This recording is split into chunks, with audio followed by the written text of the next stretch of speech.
একদম ভিন্ন স্বাদের সরিষার তেলে আচারি নাগামরিচের মাখো মাখো খিচুড়ি রান্না করেছিলাম। বাইরের বৃষ্টির ওয়েদারে এমন মাখো মাখো আচারি নাগামরিচের খিচুড়ি থাকলে আর কি লাগে। সেই দিনের দুপুরটা একদমই জমে যায়। আচারি নাগামরিচের এই মাখো মাখো খিচুড়িটা আমি কিভাবে রান্না করেছিলাম সেই রেসিপিটি আজকে তোমাদের সাথে আমার আজকের ব্লগ ভিডিওটিতে শেয়ার করব। বৃষ্টির এই ওয়েদারে বাঙালিদের মন শুধু খিচুড়ি খিচুড়ি করে। বৃষ্টির এই ওয়েদারে তাই আমিও খিচুড়ি রান্না করে নিলাম, কিন্তু সেটা ছিল সরিষার তেলে আচারি নাগামরিচের খিচুড়ি। খিচুড়িটা রান্না করার জন্য এখানে আমি আতপ চাল নিয়ে নিয়েছিলাম। এখানে আমি 4 কাপের মতো আতপ চাল নিয়ে ভালো করে ধুয়ে নিয়েছিলাম।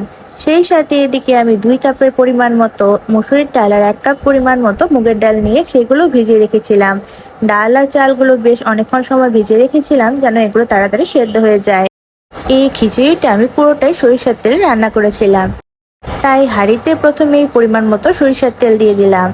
সরিষার তেলে ফোড়ন হিসেবে দিয়েছিলাম এলাচি, দারুচিনি, তেজপাতা, শুকনো মরিচ, লবঙ্গ, তার সাথে দিয়ে দিলাম পেঁয়াজ কুচি আর রসুন কুচি। সেই সবকিছু একসাথে সরিষার তেলটাতে ভালোভাবে ভেজে নিতে হবে। সরিষার তেলটা ভাজার সময় একটু ফেনা ফেনা উঠছিল। যাই হোক, এগুলো ভাজা হয়ে গেলে আমি যে ডালগুলো ভেজে রেখেছিলাম সেগুলো বেটে দিয়ে দিলাম।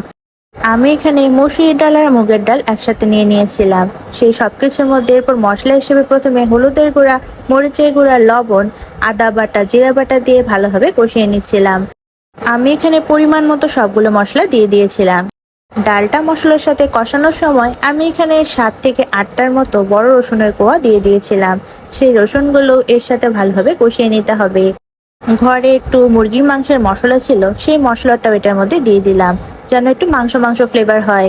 তোমরা চাইলে বাসায় বিরিয়ানির মশলার প্যাকেট থাকলে সেটাও ইউজ করতে পারো, কিন্তু আমি সেটা একদম অল্প পরিমাণে মানে 2 চামচের মতো ইউজ করেছিলাম। ডালগুলো বেশ অনেকক্ষণ মশলার সাথে কষিয়ে নেওয়ার পরে বেশ অনেকটা সেদ্ধ হয়ে গিয়েছিল। আর ওই সময়ই আমার ভিজিয়ে রাখা যে আতপ চালগুলো ছিল সেগুলো দিয়ে দিলাম।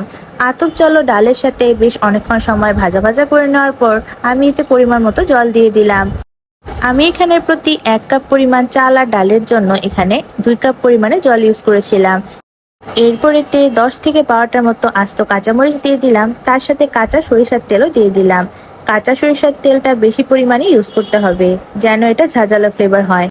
আমি এটা যেহেতু আচারি খিচুড়ি রান্না করছি তাই সরিষার তেলটাই ইউজ করতে হবে। বেশ অনেকক্ষণ সময় ঢাকা দিয়ে রেখেছিলাম আর এদিকে চালটা অল্প ফুটে গিয়েছিল। আমি এতে নাগামরিচের আচার ইউজ করেছিলাম। এটা ছিল প্রাণ নাগামরিচের আচার। চাল আর ডালটা যখন হালকা ফুটে যাবে তখন আমি এতে 1 চামচের মতো নাগামরিচের আচারটা ইউজ করেছিলাম। এই আচারটা দেওয়ার সাথে সাথে খুব সুন্দর একটা গন্ধ বের হচ্ছিল।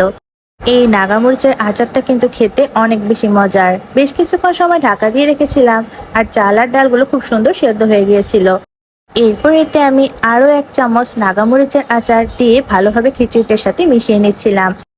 নাগামরিচ তো খেতে এমনি অনেক বেশি ঝাল হয়। এখানে আমি আস্ত 3টার মতো নাগামরিচ নিয়ে নিয়েছিলাম। এর মধ্যে আমি 2টা নাগামরিচ ইউজ করেছিলাম, কারণ বেশি দিলে খিচুড়িটা অনেক বেশি ঝাল হয়ে যাবে। তার সাথে আমি 2 চামচের মতো নাগামরিচের আচারও ইউজ করেছিলাম। আমি যে 1 হাঁড়ি খিচুড়ি রান্না করেছিলাম, এমন পরিমাণে খিচুড়ির জন্য 2 চামচের মতো নাগামরিচের আচার আর 2টা নাগামরিচই একদম যথেষ্ট। নাগামরিচটা দিয়ে দেওয়ার পর বেশ কিছুক্ষণ ঢাকা দিয়ে রেখেছিলাম। এরই মাঝে নাগামরিচের যে ফ্লেভারটা ছিল সেটা সবটা খিচুড়ির মাঝে ছড়িয়ে গিয়েছিল। আর ঢাকনাটা খোলার সাথে সাথে খিচুড়ি থেকে নাগামরিচের স্ট্রং একটা গন্ধ আসছিল। সেই সাথে গন্ধটা কিন্তু অনেক বেশি ফ্লেভারফুল ছিল। খিচুড়িটাও অনেক বেশি মাখো মাখো হয়েছিল। খিচুড়িটা মাখো মাখো হওয়ার কারণটা হচ্ছে খিচুড়িতে কিন্তু আমি ডালের পরিমাণ অনেক ইউজ করেছিলাম। সেই জন্য খিচুড়িটা যেমন মাখো মাখো হয়েছিল তেমনি নাগামরিচ দেওয়ার কারণে গন্ধটাও অনেক সুন্দর আসছিল। একদম ভিন্ন স্বাদের সরিষার তেলে আচারি নাগামরিচের খিচুড়ি একদম রেডি। খিচুড়িটা যেমন মাখো মাখো আর লোভনীয় ছিল, খেতেও কিন্তু অনেক মজা হয়েছিল। বৃষ্টির এই দুপুরে খিচুড়িটার সাথে ছিল বেগুন ভাজা আর খাসির মাংস। সত্যি বলতে নাগামরিচ ডলে নিয়ে মাখো মাখো এই খিচুড়িটা খাসির মাংসের সাথে খেতে দারুণ লাগছিল। খিচুড়িটা যেমন মাখো মাখো আর ঝাল ছিল, খেতেও অনেক অনেক বেশি মজার ছিল। বৃষ্টির দুপুরে এমন মজাদার মাখো মাখো নাগামরিচের খিচুড়ি খেতে খেতে আমার আজকের ভিডিওটি এই পর্যন্তই। খিচুড়ি রেসিপিটা ভালো লাগলে অবশ্যই একটি লাইক করে দিবা সবাই। টাটা সবাইকে।